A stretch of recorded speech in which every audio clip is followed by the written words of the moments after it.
Unsyndicated presents Shep and Sean, featuring Matt Shepard and Sean Baligian.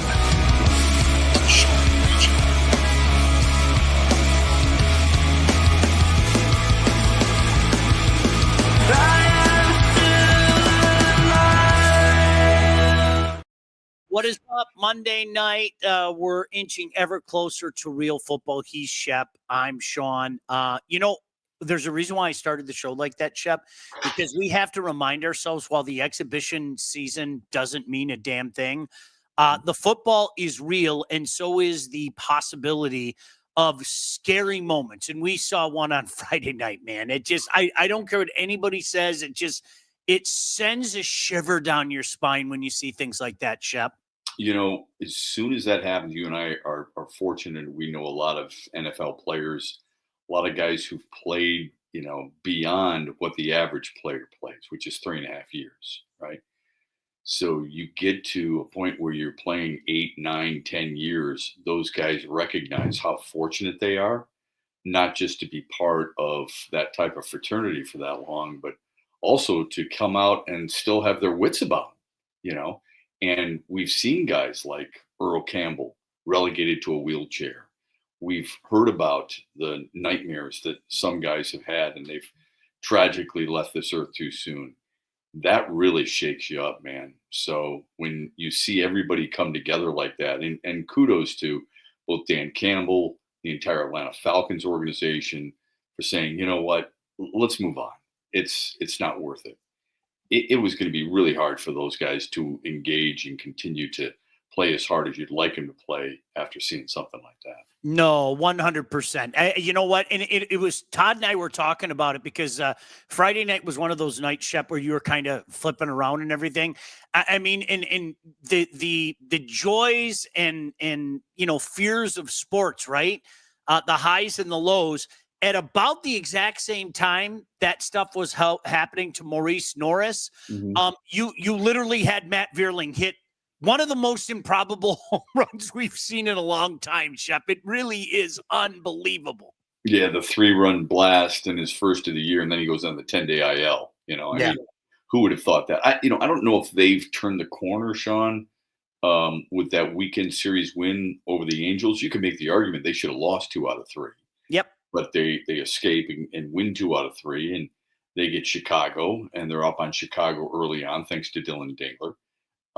And then they go to Minnesota. Now, granted, we have seen what Minnesota has done to them already, and we know what Chicago has done in the past. Chicago just beat Cleveland yesterday. So it's, but those are series you should win, right? You expect to win those types of series, and maybe that brings the swagger back. Because I think you and I have both said out loud, they're walking around differently. Yep. Sometimes it's an expectation. You know this. We've been around these guys, and when you see players winning like they do and believing in one another, there's an aura about them. They lost that for a period of time, and maybe this will help them get it back. What do you think? Yeah, Shep. I do. And do you know what? I think this weekend was a subtle reminder of the work ahead of the Cleveland Guardians as well, because they cut it to 5. Okay. And this is a situation where they had been on this streak, and in order to gain on the Tigers. Okay. Here comes Captain Obvious. You ready? They have to keep winning series and hope that the Tigers don't win series, because at the end of the day, the Tigers win a series. Chances are Cleveland's not going to gain any ground, and I mean, as we're moving to August, I mean, there are some people who have already declared, Cleveland will catch them by mid-September. Cleveland's going to catch them. But to me, Shep, this weekend was kind of the subtle reminder of, this baseball team is flawed. There's no mistake about that. I think we all knew that to begin with, but the cachet that they gave themselves in building that big lead, hey, props to Cleveland for chipping into that. But at the same time, there's a lot of work ahead of them and a small amount of time to keep chipping those 1 games away from that lead. Well, that's why I don't think either one of us got too far ahead of ourselves when people were comparing this team to the 1984 Tigers, the 2006 Tigers, and the other teams that went to the World Series. It's just not smart. I mean, they're not nearly as talented as the last championship in this town, and anybody who thought they were, because they've surprised you, didn't watch the talent they had on 1984. Okay. Yes, I do agree with you, but look, if you're Cleveland, you're winning series. They win it differently. You're winning series, and they probably are looking at it too. Like, look, Detroit's shown plenty of vulnerability. I would just remind everybody, just about every team has. Yeah. Look at this. Look at the slide the Yankees are in right now. Look at the slide the Mets are in. You know, when we talk about spending money, Sean, look at the amount of money that Steve Cohen and the Mets have spent. And they have lost 11 of their last 10 games. And their stars, their superstars, Francisco Lindor and others, are sliding miserably. It doesn't do a damn bit of good to spend money unless you're spending it wisely. Now, I think they have the possibility of pulling out of it. I'm not saying they're not going to make the playoffs at all. You look at the National League with the Dodgers and the Padres and the Mets and the Phillies, of course, but no one, we said this last week, no one's talking about the Brewers. All they do is win. They've got 73 wins, right? They've won 9 in a row. Seattle's won 7 in a row. I think what Tiger fans are feeling right now is similar to what you and I are feeling. There's other teams, while Detroit was up here, other teams are starting to climb and then surpass them. And that might bother some Tigers fans a little bit, even though we still have a long way to go. Two of my favorite honest media members, Sean and Matt, thank you very much. So is Rakestraw done?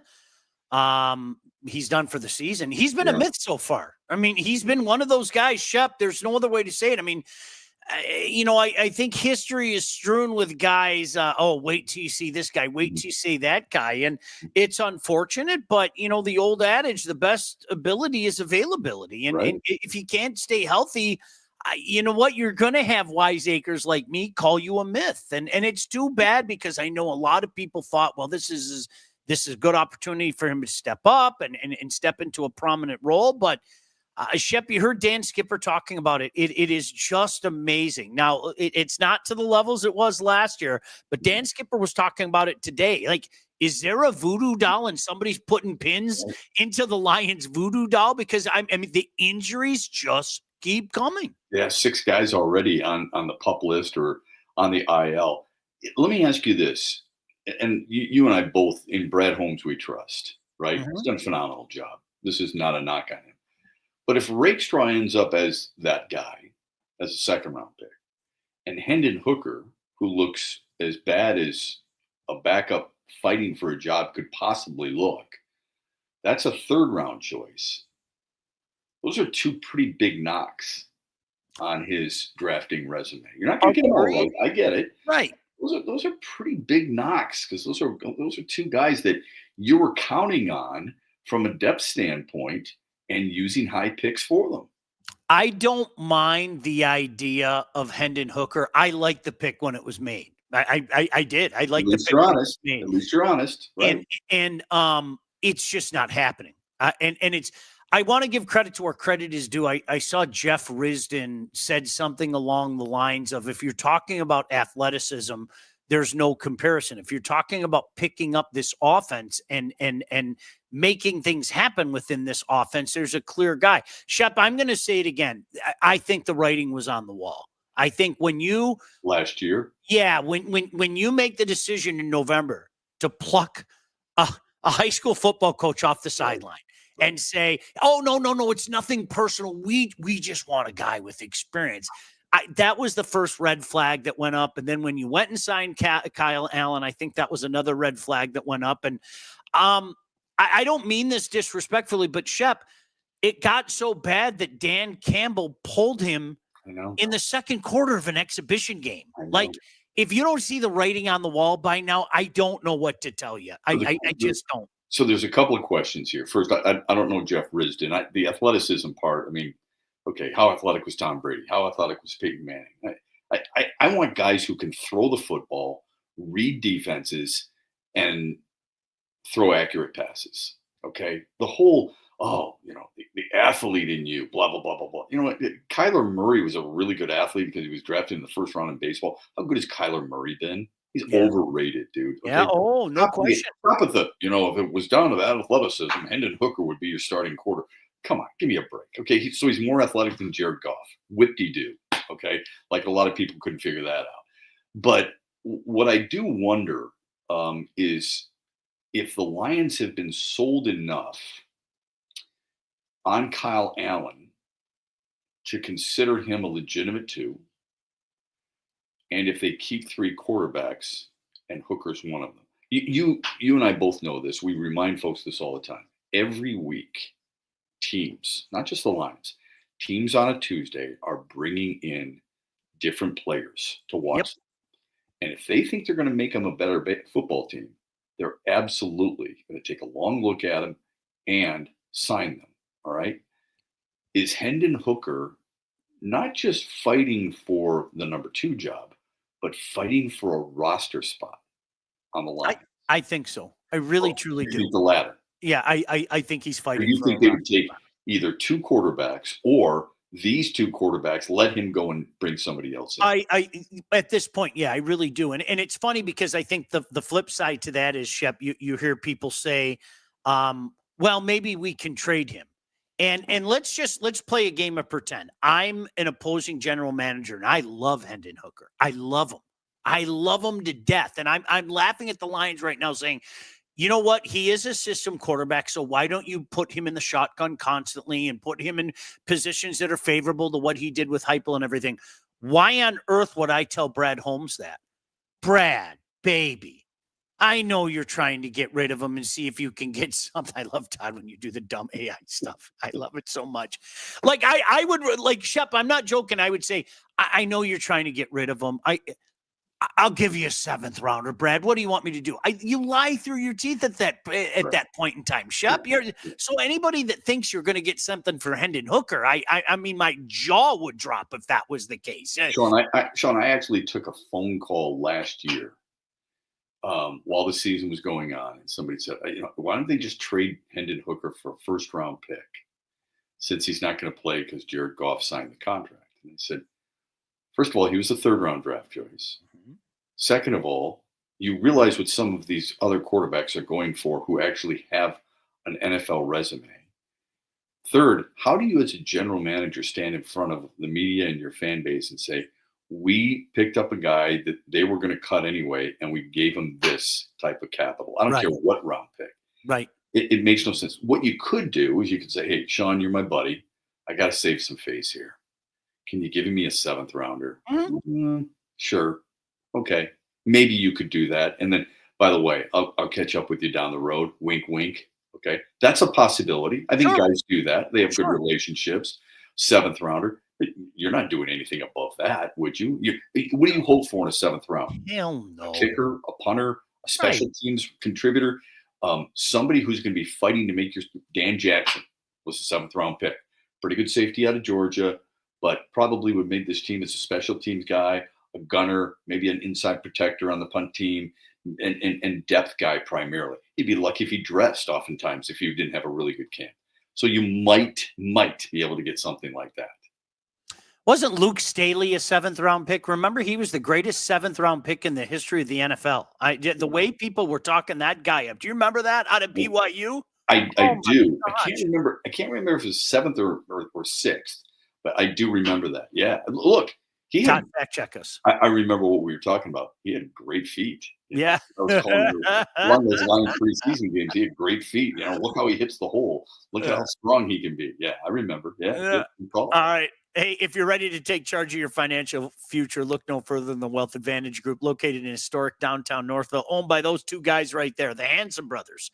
That's Mike Cusack on the left, Jeff Cusack on the right. They have 20 years of industry experience, and they understand that your financial goals are as unique as you are. Look, what works for Shep, what works for me, it isn't going to work for you. It might not work for them. And what works for you isn't going to work for me. That's why these guys give you personalized service. They work with clients throughout all stages of life. They have clients in over 20 different states. The investment world is a complex one.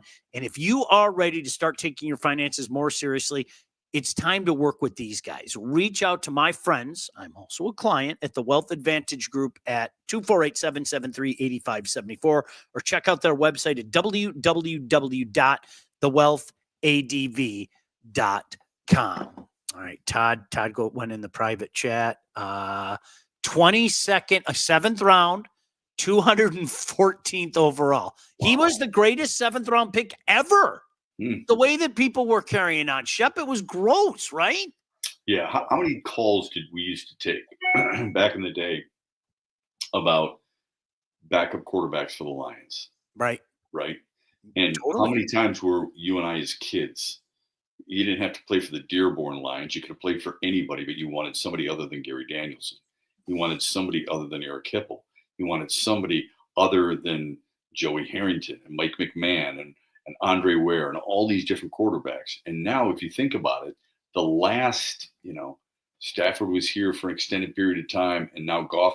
We've had 2 back-to-back top 10 quarterbacks in this town. Yep. In the league. That's pretty impressive, right? Don't have as much to show for it as you'd like, but pretty impressive considering all the misery we've had at that position prior to them. Speaking of misery, Tom said, "Good evening, guys, from hot as hell London. I'm done with it, Shep. Willis Carrier is my hero, the man who invented air conditioning. This summer, I have appreciated Willis Carrier more than you could ever know. Especially this past weekend. It was brutal. Misery. Tigers built some major equity for once early in the season. It's paying off now. I agree with that, Justin. 11 of their last 10 is rough. The 2025 Tigers didn't have Cabrera, Sheffield, a fielder, Maglio. Can't make the club in the tub. I like that. I think it's kind of comical how fans thought we could have included Hooker as a main piece in a trade for Crosby last year. 40 Gumble, good call. Good call, dude. I don't know who we have ever thought. First of all, I remember talking to people about Crosby, and I'd give up 4 first-round picks, is what people oftentimes said. Like, come on, man. I mean, you're just pulling numbers out of the air, okay? It's ridiculous. First, you have to figure out whether or not you can afford them. Second of all, you don't even know where those first-round picks are going to be. Third, have you looked at the projections of where certain players have been traded and what they've garnered in return? Yeah. It's not 4 first-round draft picks, but I found that rather comical too, yeah. Did you see the Gruden at Georgia and said, "Raise your hand if you're a 5-star player," and people raise their hands, and he said, "How the bleep do you know?" That's good. That's good. I didn't see that. Did you see it? There's so many things. I was just talking to some of the guys at Woodward today. I'm backed up on the SEC. I got to see the SEC one, and I must watch the Jerry Jones one that's coming out. And I hope that Jerry Jones is immortal, because that man gives more intentional humor than any man I've ever known. It is just every time he opens his pie hole, it's like, what's he going to say this time? It is among the most ridiculous, self-serving, camera-hungry owners in sports history. Like George Steinbrenner was bad, right? Mark Cuban was bad. This guy is almost at a different level. It's unbelievable. This guy. It's constant, Sean.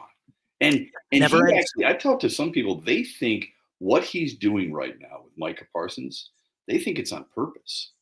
They really think, okay, he's getting all the attention. I said, I'm not one to believe that even bad press is good press. I think this is dangerous for his franchise. And I'm surprised if they don't see it.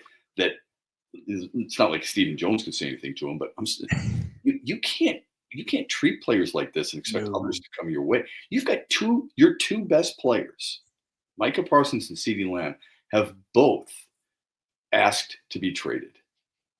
Now, maybe CeeDee Lamb is trying to expedite things over the weekend by getting in the referee's way and getting run over on the sideline. I just can't believe that people feel like this is the way you operate. Unbelievable. That little I won't even call it a press conference. Well, let's just say the media gangbang where he started talking to the lady about in his time and where he comes from. We don't need no agents. A man's word and a handshake are all that they need. It's like, dude, are you being serious with this? Every agent in the National Football League, even the ones that are 6 feet in the ground, are laughing their ass off. Are you kidding me? No, that's not how it works, Jerry. Right. Even players too. I mean, there's been players who've gone in and they said, look, I can't do this without my agent. My Right. agent has been the guy who got me my first contract and so on and so forth. And Jerry wants to cut them out almost. Yeah. And players just aren't going to do that, man. Because first of all, they don't have time to read through all the minutia and the various language. And second of all, that's not their job. They're not bright enough to do that stuff for the most part. Maybe Matt Burke was because of, his background in academia. But most of these guys are like, that's not my deal. Yeah. All I got to worry about is making sure I know the playbook and I get my job done. Hey, did you know that thousands of Metro Detroiters have already called our friends at Legacy Partners to get help with their home and auto insurance? That's right. Legacy Partners, one of Southeast Michigan's top independent insurance agents. They provide a full-service, one-stop solution for all of your insurance needs. They did it for me, and I'll tell you what, Alex continues to take care of our family. We had a question this weekend, called him, boom, he answered it. Legacy has helped our listeners by fixing mistakes other agents have made, asking the right question to get the right coverage put in place to properly protect you, and help save you some money. Chances are, if you haven't checked your policies in the last year, you're probably paying too much and you could be underinsured. What are you waiting for? Give Legacy a chance to help with your home, your cars, life insurance, Medicare enrollment, or your business insurance needs. Call them today, 586-209-4106, or visit legacypartnersins.com to get started with your new quotes. Tell them that we sent you. Shep, what do you think about abolishing the preseason polls? What's your take on that? I don't think there's any validity to them right now. Zero. And I've felt this way for decades.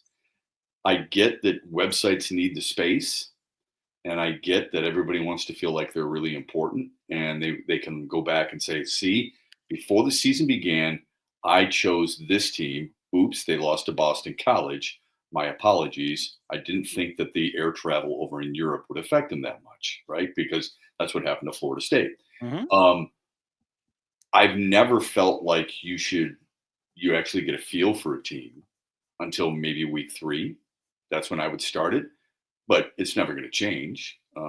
It's just something writers do. And it's with the more and more websites we have, you've got to do it, but they do it in every single sport now. You know that. I mean, it gets monotonous. With Shep, honestly, I'm part of the problem because literally I feel it tingling in my nether region when I see the AP top 25 come out. I did this afternoon. What the heck? What happened down there? But that hasn't happened in a while. But I didn't even have to take a pill this time.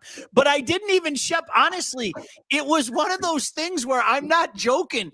At the same time, I sit back and I'm like, this is so stupid. And I felt that way for years. So I think both things can be true. I can as a fan, I can get excited to see things like this and, debate with some of my buddies. Who's the most overrated team? Oh, I think it's Miami. Oh, I think it's Illinois. And then, I think it's Michigan and all that stuff. I just wish they would put no weight in validity into it. If you're going to do something like that. I do the same thing with weekly rankings when it comes to baseball. Yeah. And it comes to football. Power rankings. Yeah, the power rankings. Oh my gosh, the Tigers are down from 1 all the way down to 6. And let me tell you why. Here's a serious problem. Why did Charlie Morton give up so many home runs? ... Yeah. Great insight, right? Yeah. It does give us something to talk about. It does. It's the water cooler conversation, right? So you're going to see that with the Lions. You're going to see that with the college football, college basketball poll. We don't know. I mean, how many, especially in college football, where teams are changing drastically from year to year. I don't know how you can predict that stuff. Not to mention the fact some people feel like Penn State should be number 1. Instead, it's Texas, and Texas is an underdog, by the way, at Ohio State. Yeah. Texas, Ohio State, Penn State. Do you think, even if Penn State did have the best talent, and they do have a lot of talent coming back from last year's team, that you believe in James Franklin? I don't know many people who do. I think it's twofold. It's not only James Franklin, but doesn't it seem like they always have a quarterback that is overhyped? And it's been that way for Christian Hackenberg. Yeah. And it just seems like I think Drew Aller's a good quarterback. I think the people that put him on the pedestal, I don't know why. And I've seen him play a bunch of times. Shep, I'm not saying he's bad. Okay. I'm not I'm not sitting here dogging him. I just think that people put him on a pedestal and, a Heisman hopeful and things like that. And it's just like, am I missing something? He's been okay, right? I think he's, he's got the size. He's a pocket passer more than anything else now.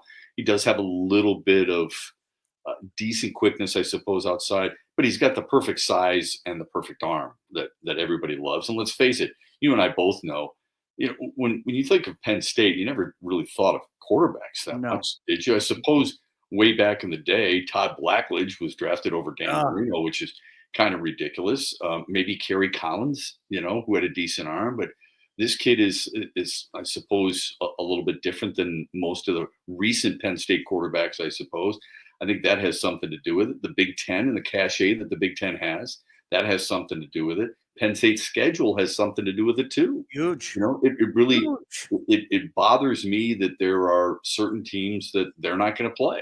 It bothers me.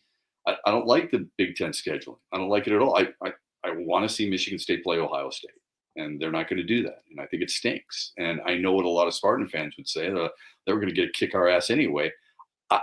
There's something important to me about those traditional Big Ten teams. I agree with you. And I don't think we have it right now. No. And it's kind of sad, to be honest with you. And you know what? Yet that first weekend, there are so many damn good games.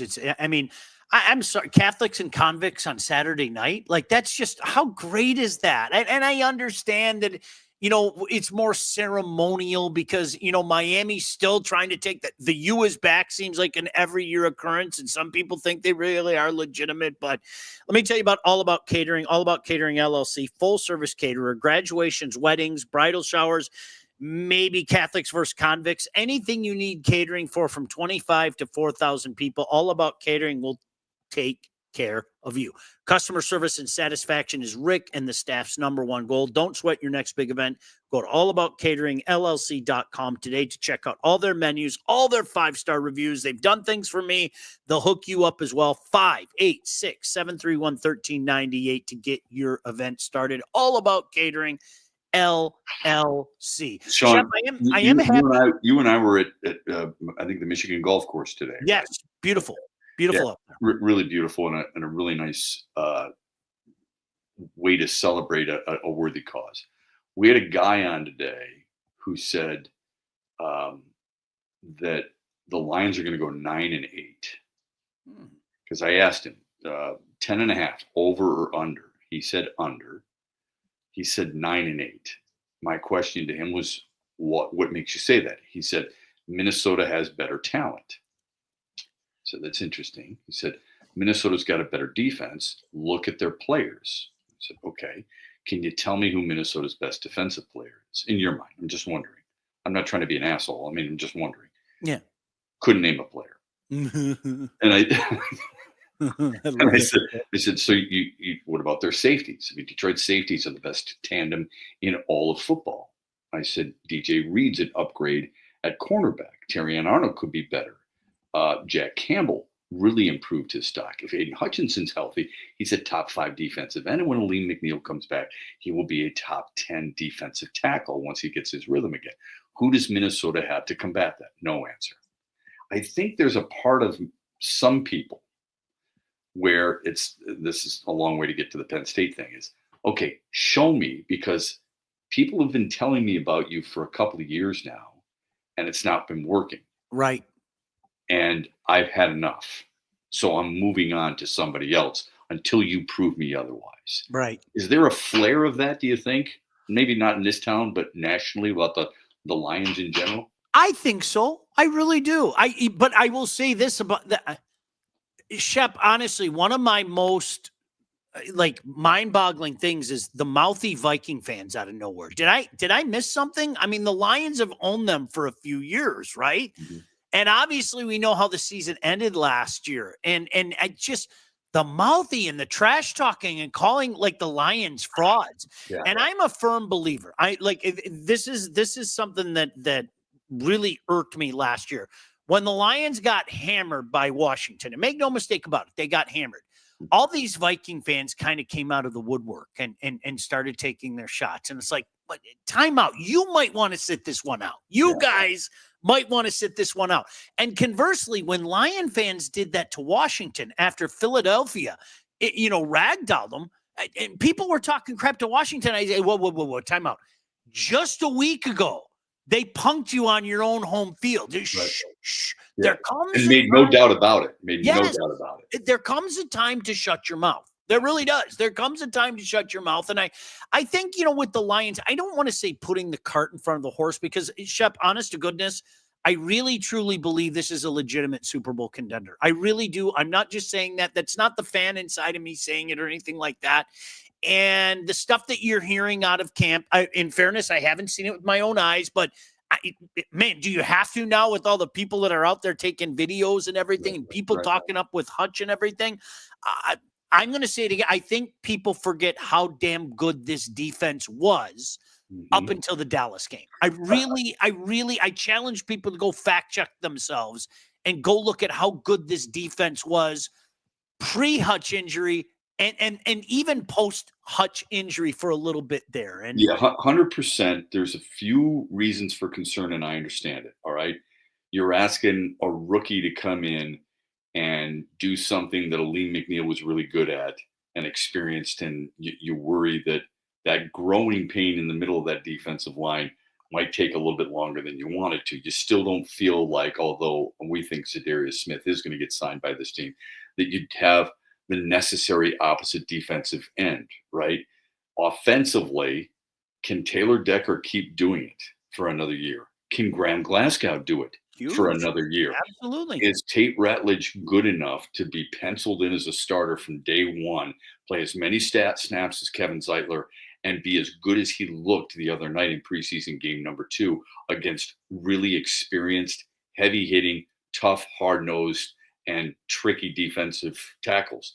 That remains to be seen, right? And then, and I hate this, but it's just a fact, is the Goff-Johnson thing able to carry over into Goff-Morton thing?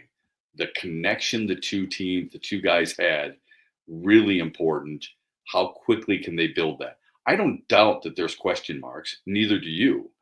The thing is, to suggest that this team isn't good enough to make the playoffs or be taken seriously when they have as much talent as they have, I think is missing the point and ludicrous. 100. Shep, talent wins. I'm sorry. I'm a firm believer in it. I've seen it. I've watched coordinators. Hi, Mr. Lombardi, screw things up. Yeah.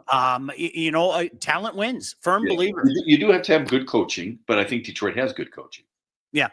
One more thing before we get out of here. Our friend Lindsay Broadwell, when it comes time to get yourself a house, you're selling, oftentimes both, you need to contact the right agent. Who do we recommend, Lindsay Broadwell? Your house is probably the biggest investment you'll ever make, and that's why you need a pro. Lindsay grew up on the mean streets of Northville, has expanded her team all over Southeast Michigan now. Her team, they are experts in all facets of the business. So when it comes time to move, Lindsay and her team will make sure you get the most out of your house and everything goes smoothly when finding your new home. Buyer, seller, first-time buyer, doesn't matter. You want to work with the experts. You want to work with Lindsay at BroadwellHomes.com. She will help you with everything from start to close. Licensed realtor at Real Broker LLC. Start your search today at BroadwellHomes.com. Shep, I hope you had a great time with Braylon today. That man is the mayor of Ann Arbor. He kissed more babies and signed more shirts and posed for more pictures. But check out Shep and Braylon Edwards every afternoon, 2 to 4 on Woodward Sports. I'll see you at 8 o'clock in the morning. You were mad. Bags under my eye. Yeah, that's why. Okay. But Shep, enjoy your evening. It's always a pleasure to catch up with you. Thanks, Todd. See you guys. God bless you. Peace. Shep and Sean, featuring Matt Shepard and Sean Baligian. Executive produced by Sean Baligian and Todd Losey. Theme song, incidental music, and related sound effects are from Still Alive by Anti-Ghost.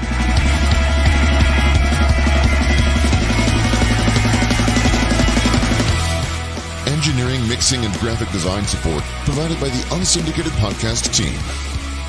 Don't forget to like and subscribe on all your favorite channels. While you're there, be sure to rate and review the podcast. Call the Unsyndicated hotline at 248-237-3257.